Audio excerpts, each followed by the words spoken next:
जय बागेश्वर धाम सरकार, जय बालाजी सरकार। दोस्तों, आप सभी लोगों को इस नव वर्ष की बहुत बहुत हार्दिक शुभकामनाएं। 2025 का नया साल आप सभी लोगों के जीवन में बहुत खुशहाली लाए और आप जो चाहें आपको इस नव वर्ष में वो सब कुछ मिले।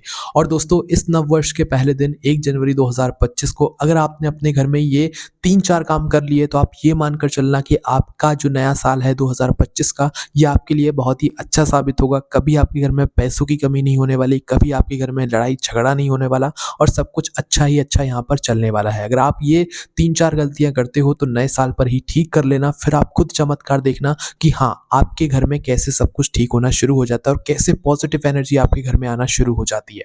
दोस्तों, आप लोगों ने बहुत बार देखा होगा कि हम लोग दीपक जलाते हैं। हम अपने घर के अंदर भी दीपक जलाते हैं, घर के बाहर भी दीपक जलाते हैं, मंदिर में जाकर भी दीपक जलाते हैं। यहाँ पर हमसे एक गलती होती है, जिस गलती को हमें अब से नहीं दोहराना है इस नए साल में, नहीं तो हमारे साथ ही उल्टा होता है। अब वो गलती कौन सी है वो जानिए।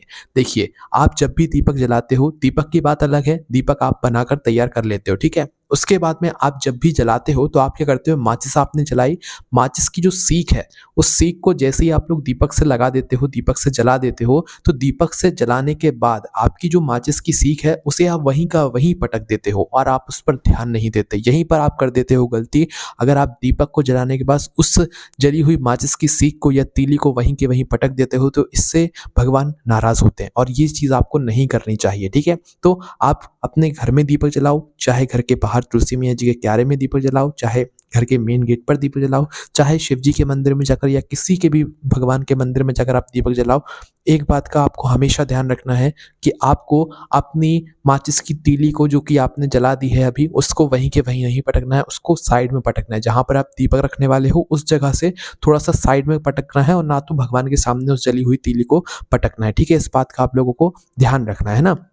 इसके बाद में दोस्तों, आप लोगों ने देखा होगा कि बहुत सारे लोग जो है यहाँ पर अपने घर के अंदर झाड़ू को चाहे जहाँ वहाँ पटक देते हैं, पर दोस्तों आपको ऐसा नहीं करना चाहिए। झाड़ू में माता लक्ष्मी जी का वास माना गया है, इसलिए झाड़ू को हमेशा आदर और सम्मान के साथ ही रखना चाहिए। देखिए, अगर आप लोग अपने नए साल पर झाड़ू लाना चाहते हैं, आप बिल्कुल ला सकते हैं, है ना, कोई दिक्कत वाली बात नहीं, पर उसका सम्मान करना जरूरी है। आपके घर में जो पहले से झाड़ू है उसका भी आपको सम्मान करना जरूरी है। अब सम्मान आप लोग कैसे करोगे वो सुनो। देखो, झाड़ू कभी भी आप लोगों को ऐसी जगह पर अपने घर में नहीं रखना है जहां पर आपकी नजर पड़ रही है और बाहर वाले की नजर पड़ रही हो। बाहर वाले की तो वैसे पड़नी ही नहीं चाहिए, पर इस बात का ध्यान रखना है आपकी या बाहर वाले किसी की भी आपके घर के झाड़ू पर नजर नहीं पड़नी चाहिए। चाहे वो बाहर का झाड़ू हो, चाहे घर के अंदर का झाड़ू हो, इस बात का ध्यान रखना है, ठीक है। घर के झाड़ू को कभी भी अपने पलंग के नीचे रखना चाहिए, सोफे के नीचे रखना चाहिए। इसके बाद में रसोई घर के अंदर भी नहीं रखना चाहिए।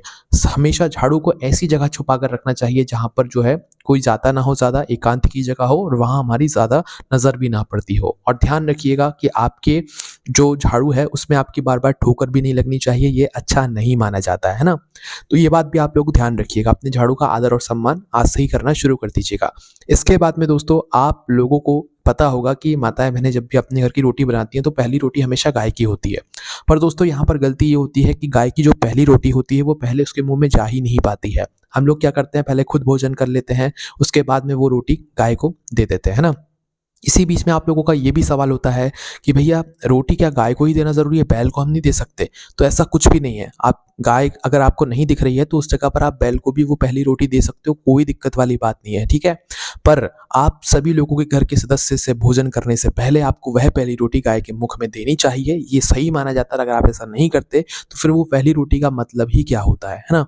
इसके बाद में आखिरी रोटी जरूर कुत्ते को दी जाती है, जो कि आप सभी लोगों के भोजन करने के बाद जब आपको समय मिल जाए, जब आप वह रोटी को जो है कुत्ते को दे सकते हैं। फिर उसके बाद यहाँ पर कोई भी दिक्कत नहीं है, ठीक है।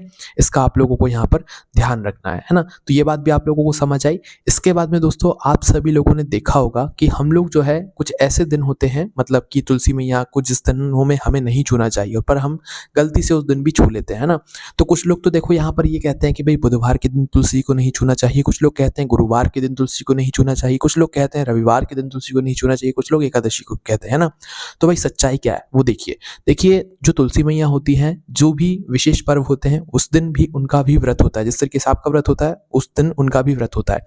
तो आप लोगों को विशेष रूप से वैसे बुधवार और गुरुवार एक ऐसे, मतलब मंगलवार भी कुछ लोग यहाँ पर कहते हैं, पर आपके यहाँ जो चीज़ मानी जाती है, आपके घर के बड़े जो कहते हैं, अगर वो बुधवार को तुलसी तोड़ने के लिए मना करते हैं तो आप उस दिन ना तोड़ें, अगर वो मंगलवार के दिन तोड़ने मना करते हैं तो आप उस दिन ना तोड़ें, कुछ लोग गुरुवार की भी मानते हैं, ठीक है।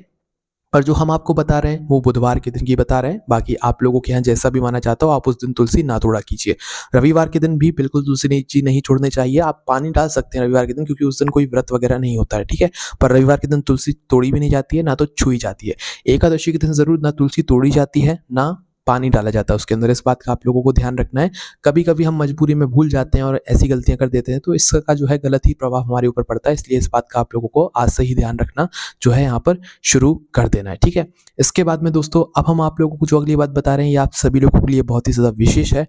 माताओं-बहनों के लिए विशेष है। माताओं-बहनों को जो है हमेशा जल्दी उठकर अपने घर का जो है साफ-सफाई ज़रूर कर लेनी चाहिए। बहुत सारी माताएँ-बहनें ऐसी होती हैं जो कि अपने घर के सभी सदस्यों के बाहर निकलने के बाद साफ-सफाई करती हैं, उनको ऐसा नहीं करना चाहिए। उनके घर के सभी सदस्य जब घर में हों, उस समय ही उनको अपने घर की साफ-सफाई कर लेनी चाहिए। तो इन नियमों का पालन अपने नए साल से करना शुरू कर दीजिए। फिर देखिए कितने बड़े-बड़े चमत्कार आपके जीवन में होंगे। जय बागेश्वर धाम सरकार, जय बालाजी सरकार।